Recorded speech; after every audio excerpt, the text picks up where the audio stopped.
This is Kugan Cassius for IFLTV. We're at the Dorchester Hotel here in London ahead of Friday night's boxer show. I'm joined by Caroline Dubois. How are you? I'm very well, thank you. I mean, as well as a fighter can be on fight week. Absolutely. You're going to be talking the same things, answering the same questions, and then you go in there and do your job. Listen, we go there, we kick ass, that's the job. Absolutely. Just talking about the Royal Albert Hall is an iconic venue, obviously, in England. They've not had loads of boxing there, but they've had a few shows there over the years. But you've been there yourself? Yeah, I mean, I went there to watch Daniel. I can't remember who he fought, but he did have one fight there, and I was there. It was a beautiful venue. The inside is like a coliseum. It's so fancy and decadent, but I'm excited. Full female card, obviously, this week, headlined by, I don't know, who's the headline actor here? Oh, Lauren and Natasha, but... You forgot that? No, I didn't forget it. I was going to just say, you co-main or... Yeah, co-main to that. I'm excited. It's a great card. Not quite as big as the first all-female show, but I think, you know, we're close. We're close. What can you tell us about your opponent, Chin? She's aggressive. She fights with her heart on her sleeve, and she thinks she's tough. That's what I gathered from that. When I was watching her mindset, the way she fights, it's like you think you're the toughest woman in the world, and that's cool. We'll find out. I've seen some quotes from you this week.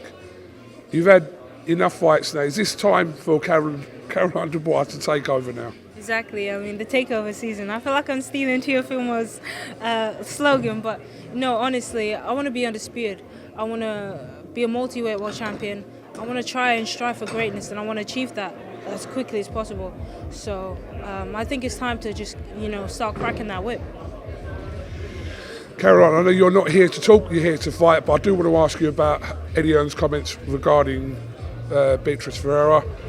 I don't know if you've seen them or not, but he kind of, said that you should have been taking that fight rather than this fight, etc. Have you seen that? Have you got any kind of comments to make on that? I mean, Beatrice Ferreira, I've got a lot to say. I think it's a great fight. I've been open and I've been honest to say I think she is second. If I'm number one, she's number two. When I look at the lightweight division, there's me, her, Terry Harper, and potentially Stephanie Hearn. So if she's the best girl in the division, she is the only one that's potentially going to give me a hard fight. She's the only one that's going to give me that show, that occasion, that, this is it, all the marbles.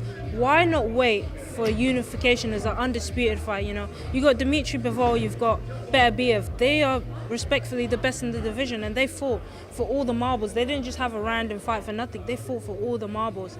As a female fighter, we don't have many rivals just because of the lack of numbers. So when you do have a rival, I think we should build them up. We should make it a big thing and get it for as much potential as we can. I remember when Amanda Serrano fought Katie Taylor for the first time, and they were scheduled to fight. And then her manager was like, hold up.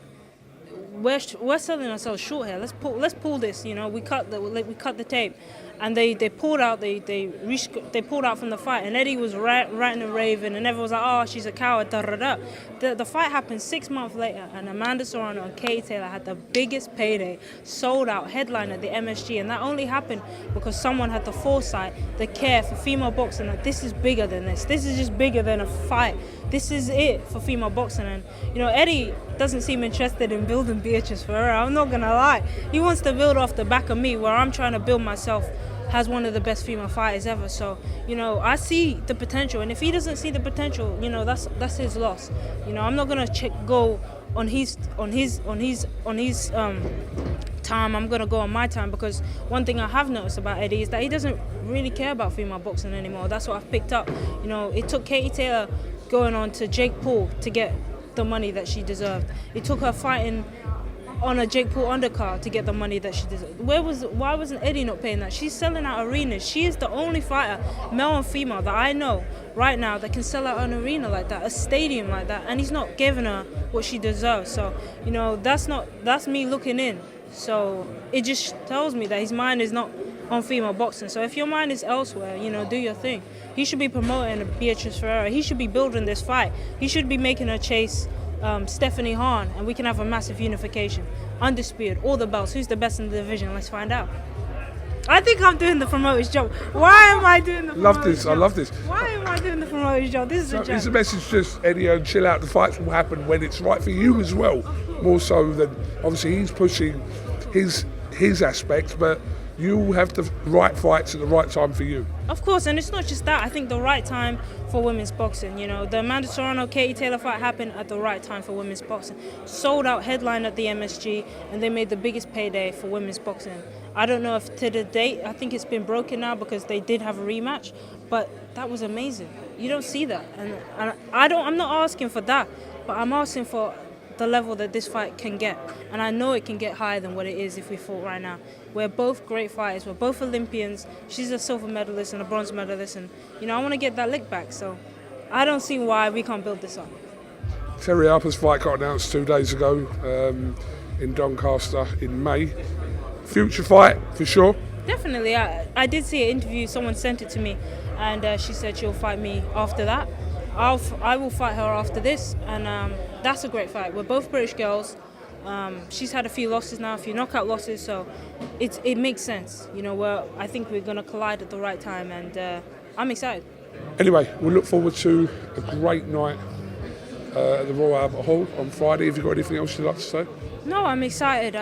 Every time there's an all-female show, there's added pressure because there's always going to be critics and people saying whatever they have to say. So there's always that we have to really show out. It's not just going out there and winning. It's every single one on this card has the winning style and putting a great fight. And I'm excited for that.